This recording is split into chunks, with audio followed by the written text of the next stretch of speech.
Hello students, welcome to Biochem classes online. This is Kuldeep Sharma. In this lecture we will discuss about meiosis first. meiosis first के अंदर prophase first की हम बात करेंगे. Prophase first में कौन कौन सी स्टेजेस होती हैं हम उनको डिटेल में देखेंगे. उनमें कौन कौन से सेल के अंदर इवेंट्स होते हैं हम उन्हें एक एक करके हमें डिटेल में देखेंगे. हमें पता है कि प्रोफेज फर्स्ट में सेल एंटर करने से पहले इंटरफेज में होती है. इंटरफेज जनरली G1, S और G2 इन 3 स्टेजेस में डिवाइड होता है. और S फेज के अंदर हमें पता है डीएनए का रेप्लिकेशन होता है, जिसके कारण एक क्रोमोसोम के अंदर 2 क्रोमेटिन फाइबर्स हमें देखने को मिलते हैं, क्योंकि वहां डीएनए का रेप्लिकेशन यानी डुप्लीकेशन होता है. हम प्रोफेज फर्स्ट में की अंदर चलने से पहले हम थोड़ा मियोसिस फर्स्ट के अंदर हमें पता है कि मियोसिस फर्स्ट के अंदर हम बात करें prophase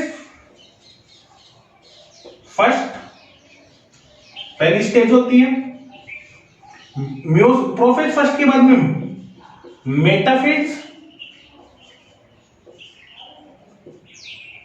metaphase first, prophase metaphase and anaphase first.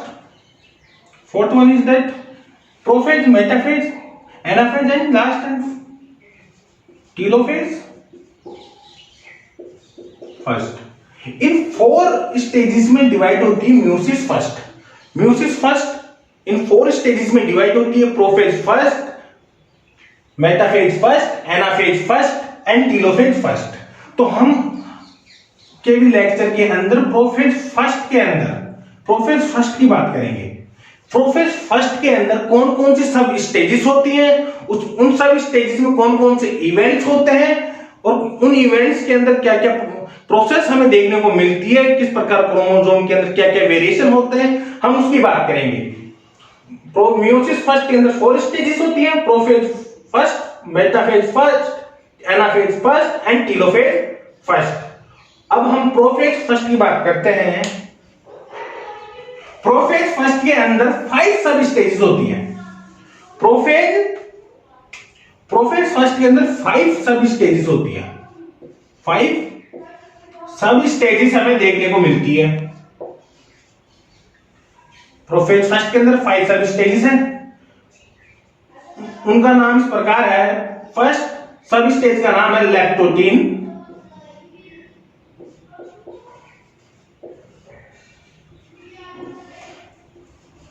Second है जाइगोटीन.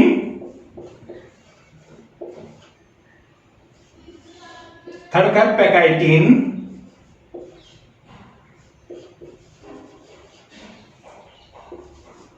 फोर्थ का है डिप्लोटीन.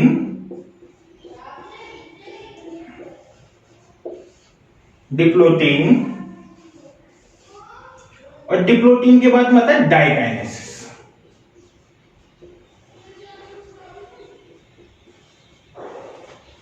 मियोसिस फर्स्ट के अंदर प्रोफेज फर्स्ट स्टेज होती है. उसके अंदर 5 सब स्टेजेस हमें देखने को मिलती है. Leptotene, zygotene, pachytene, diplotene and diakinesis. हम इनको याद करने की ट्रिक भी ध्यान रख सकते हैं. LZ PD² से मैं इसको इस प्रकार ध्यान रखता हूं, आप भी इस प्रकार ध्यान रख सकते हैं. LZ PD². L मतलब लेप्टोटीन, Z मतलब जाइगोटीन, P मतलब पैकाइटीन, D मतलब डिप्लोटीन एंड D² का कारण 2 बार D यानी डाइकाइनेसिस. आपको मालूम होगा कि नीट 2020 के अंदर भी सेल डिवीजन सेल साइकिल के इसी स्टेजेस से कम 3 से 4 क्वेश्चन आए थे. यानी सेल डिवीजन सेल साइकिल का बहुत ही इंपॉर्टेंट टॉपिक है. This is a very very important topic of cell division and cell cycle, जिसे हमें बिल्कुल अच्छी तरीके से समझना है और एक एक इवेंट जो इन प्रोसेस स्टेजेस के दौरान होते हैं उनको बिल्कुल डिटेल में समझना है. बिल्कुल हम डिटेल में समझाएंगे आपको और बिल्कुल तरीके से एक एक स्टेज को हम लेके चलते हैं. हम प्रोफेज फर्स्ट के फर्स्ट सब स्टेज लैक्टोटीन की बात करेंगे. आपको पता है कि सेल जब प्रोफेज फर्स्ट में एंटर करने से पहले इंटरफेज में होती है. और इंटरफेज में जो डीएनए होता है, वो थ्रेड यानी फाइबर थिन थ्रेड की तरह होता है. जो हमारा क्रोमोसोम होता है जो क्रोमेटिन फाइबर के रूप में होता है, बिल्कुल थिन होता है. और वो एक नेटवर्क की फॉर्म में होता है, बिल्कुल जाल के रूप में, सारे क्रोमोसोम आपस में जाल के रूप में होते हैं और गुत्ते हुए होते हैं, ऐसे इस प्रकार गुत्ते हुए रहते हैं आपस में, तो उनको हम बोलते हैं क्रोमेटिन रेक्टिकुलम। रेक्टिकुलम जाल, क्रोमेटिन या क्रोमेटिन का जाल, यानी क्रोमेटिन रेक्टिकुलम बोलते हैं। अब जब सेल प्रोफेज फर्स्ट में एंटर होती है, प्रोफेज फर्स्ट के लैक्टोटीन में, तो वहां से कंडेंसेशन और कोइलिंग स्टार्ट हो जाती है। तो जो क्रोमोसोम थ्रेड बिल्कुल थिन पतले थ्रेड के रूप में होते हैं, वो कंडेंस होके थिक रोड लाइक स्ट्रक्चर बना लेते हैं। उसी रोड लाइक स्ट्रक्चर को हम क्रोमोसोम बोल देते हैं। फिर तो हम बात करते हैं प्रोफेज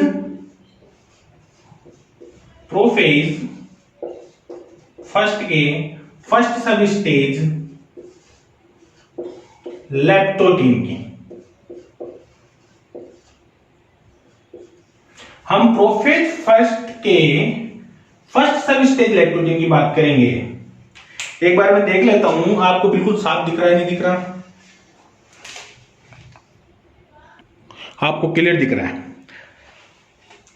तो लैक्टोटीन में जो क्रोमेटिन फाइबर था, जो इंटरफेज के दौरान वो कंडेंसेशन और स्पेरलाइजेशन बिगिन हो जाता है लैक्टोटीन स्टेज में, तो हम बोल सकते हैं कि the condensation and spiralisation of chromatin fibre begins during leptotene. तो हम यहां फर्स्ट पॉइंट लिखते हैं कि condensation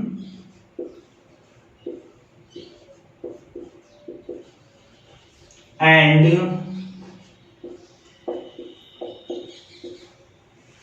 condensation and spiralization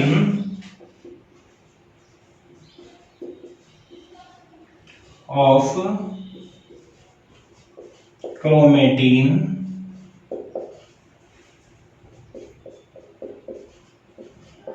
fibers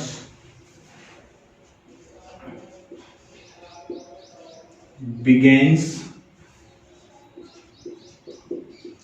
during lactoteen. Condensation and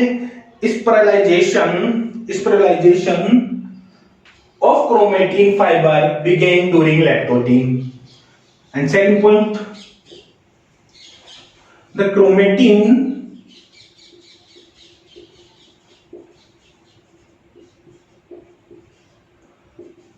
material, the chromatin material condenses to form distinct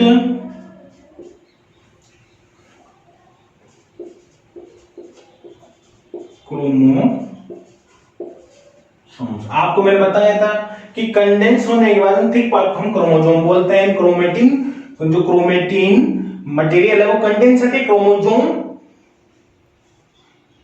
बना लेता है, विच gradually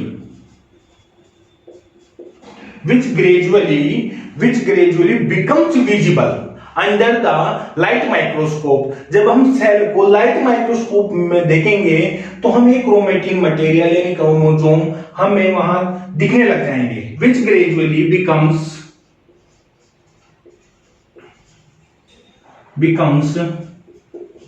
visible under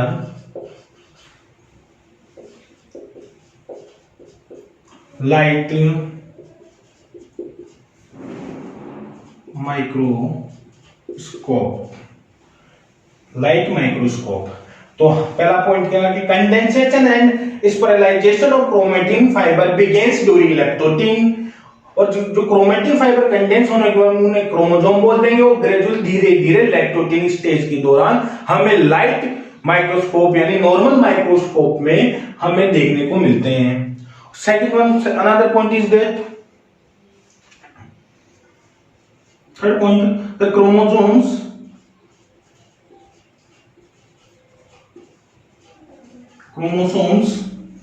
chromosomes show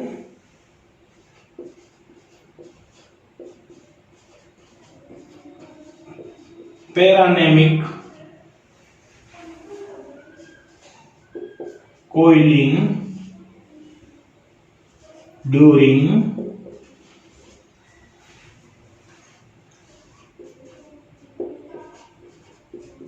स्पाइरलाइजेशन। जब स्पाइरलाइजेशन होता है क्रोमेटिन फाइबर का तो हमें वहां पैरानोमिक कोइलिंग देखने को मिलती है। हमें पता है एस फेज के अंदर क्रोमेटिन फाइबर क्रोमोसोम के अंदर डबल हो जाते हैं। अब वहां कंडेंसेशन और स्पाइरलाइजेशन के दौरान वह दोनों थ्रेड आपस में पैरेलल कोइलिंग करते हैं। तो इसी कारण हमने बोला कि स्पाइरलाइजेशन के दौरान क्रोमोसोम लैक्टोटिन स्टेज में पैरानोमिक कोइलिंग करता है। ये तीनों पॉइंट आपको अच्छी तरह समझ में आ गए, आप इन्हें नोट कर सकते हैं।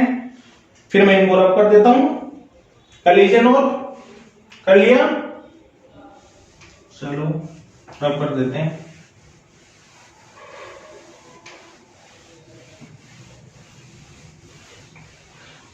हमने बोला जो क्रोमोसोम है जो स्पाइरलाइजेशन के दौरान पैरानोमिक कोइलिंग शो करते हैं, पैरेलल कोइलिंग, आपस में पैरेलली कोइल्ड होते हैं वो लैक्टोटीन में।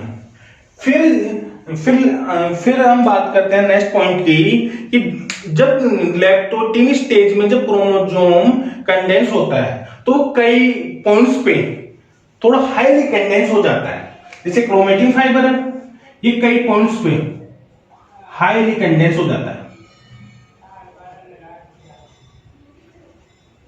हाईली कंडेंस हो जाता है। और इन्हीं पॉइंट्स को हम क्या बोलते हैं?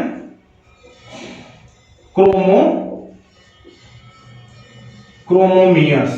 इन्हीं को हम बोलते हैं क्रोमोमियर्स। इन्हीं पॉइंट्स को हम क्रोमोमियर्स बोलते हैं। और इन्हीं क्रोमोमियर्स की वजह से क्रोमोसोम लैक्टोटीन स्टेज में बीटेड अपीयरेंस, मोतियों की माला के समान बीटेड अपीयरेंस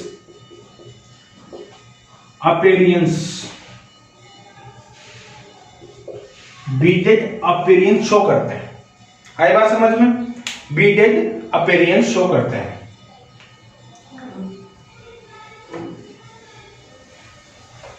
तो हम बोल सकते हैं fourth point, in each chromosome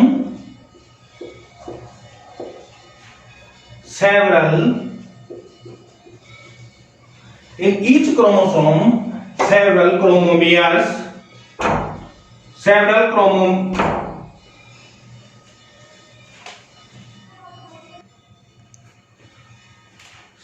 chromomeres are observed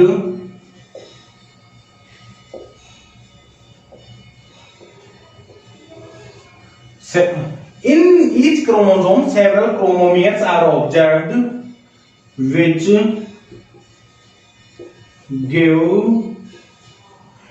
give the chromosome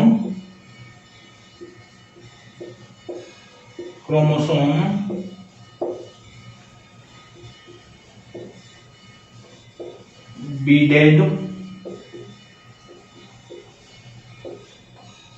appearance. This is point. Beaded appearance, chromosome को beaded appearance शो करना पड़ता है क्रोमोमियर्स के कारण। क्रोमोमियर्स, आई बात समझ में? अब फिफ्थ पॉइंट की बात करें। फिफ्थ पॉइंट की बहुत इंपॉर्टेंट पॉइंट की कि हमें पता है कि एस फेज के अंदर, ये फेज है, हमें पता है क्रोमोसोम का एक सेंटर पार्ट होता है, उसे बोलते हैं सेंट्रोसोम। क्या बोलते हैं? सेंट्रोसोम बोलते हैं अपन उसे, क्रोमोसोम के उस पार्ट को, सेंटर पार्ट को। और क्रोमोसोम की दो आर्म होती है, दो आर्म्स होती है, क्रोमोसोमल आर्म्स बोलते हैं। आई बात समझ में? हमें पता है, लाइट चली गई थी यार। तो हमने बोला कि जो क्रोमोसोम होता है उसका एक सेंट्रल पार्ट होता है, उसे बोलते हैं सेंट्रोमियर, और उसकी दो आर्म्स होती है, क्रोमोसोमल आर्म्स। और ये एस फेज के अंदर ये एक क्रोमेटिन फाइबर है बट एस फेज के अंदर क्रोमेटिन फाइबर डबल हो जाता है, डबल क्रोमेटिन फाइबर हो जाता है, यानी 2 क्रोमेटिन फाइबर अब इसमें। अब जब सेल लैक्टोटिन स्टेज में आती है तो ये दोनों क्रोमेटिन फाइबर आपस में रिपेल होते हैं लॉन्गिट्यूडली, और लॉन्गिट्यूडनल स्प्लिटिंग करते हैं, लॉन्गिट्यूडनली रिपेल होते हैं ये, और लॉन्गिट्यूडनली स्प्लिटिंग देखने को मिलती है। आई बात समझ में? तो हम नेक्स्ट पॉइंट में बोलेंगे, इसको रब कर देते हैं कि chromosome with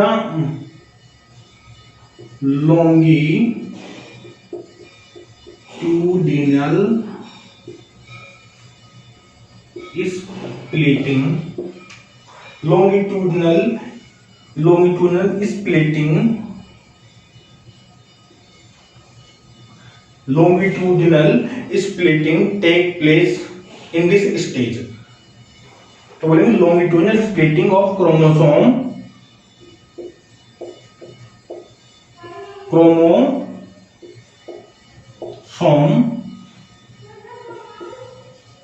take place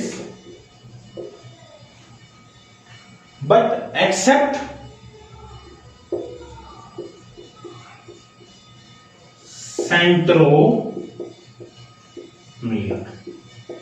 centromere वाली पोजीशन लॉन्गिट्यूडनल स्प्लिटिंग नहीं होगी, उसके ऊपर नीचे वाली पोजीशन से हमें लॉन्गिट्यूडनल स्प्लिटिंग होगी, but it is not visible under normal microscope. But यह लॉन्गिट्यूडनल स्प्लिटिंग लैक्टोटिन स्टेज में विजिबल नहीं होगी नॉर्मल माइक्रोस्कोप में, बट इलेक्ट्रॉनिक माइक्रोस्कोप में हमें देखने को मिल सकती है, बट नॉर्मल लाइट माइक्रोस्कोप में ये लॉन्गिट्यूडनल स्प्लिटिंग शो नहीं होगी जब हम सेल को देखेंगे। आई बात समझ में? ड्रॉप कर देते हैं इसको।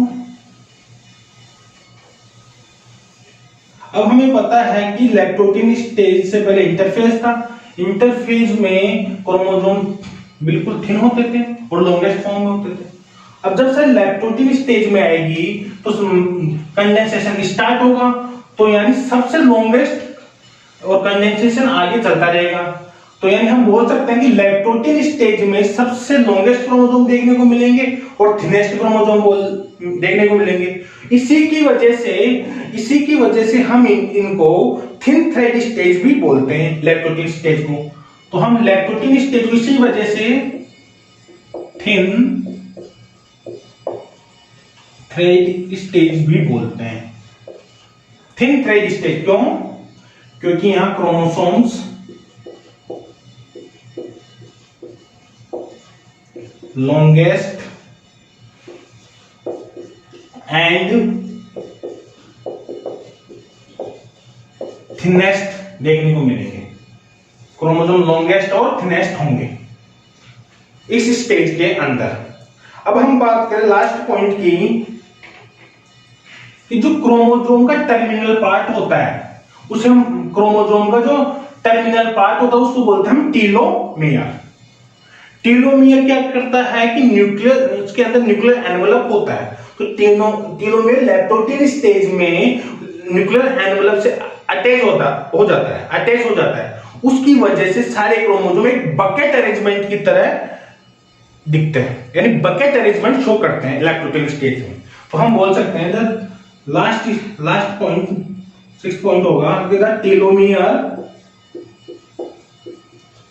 Telomere of chromosome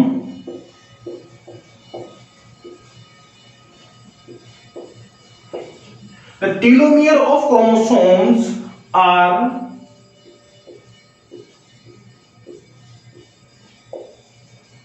attached to the nuclear envelope, क्या होता है? The telomere of the chromosomes are attached to the nuclear envelope which gives it BOUPUET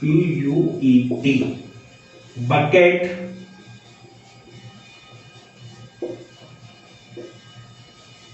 arrangement, एक बकेट अरेंजमेंट शो करता है।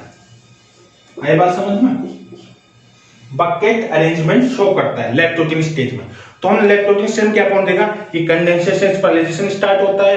कंडेंसेशन होने की वजह से डिस्टिंक्ट क्रोमोसोम देखने को मिलते हैं हमें इस स्टेज के अंदर, और क्रोमोसोम पैरानोमिक कोइलिंग शो करते हैं, पैरानोमिक कोइलिंग शो करते हैं, और बीडेज अपीयरेंस देखने को मिलता है। लॉन्गिट्यूडनल स्प्लिटिंग होती है, बट वह नॉर्मल माइक्रोसोम नहीं दिखती, या क्रोमोसोम लॉन्गेस्ट और थिनेस्ट होते हैं, इसलिए थिन थ्रेड स्टेज बोलते हैं इसको। और last and final point telomere nuclear envelope से अटैच हो जाते हैं, जिसकी वजह से हमें बकेट अरेंजमेंट ऑफ क्रोमोसोम देखने का मिलता है। आई बात समझ में? हमने लैक्टोजेन स्टेज कंप्लीट कर ली। हम अब बात करेंगे जाइगोटिन स्टेज की। तो जाइगोटिन स्टेज की हम बात करेंगे। आप इस पॉइंट को नोट कर लीजिए, जाइगोटिन स्टेज तो चलने से पहले कर लिया नोट? चलो इसको रब कर देते हैं।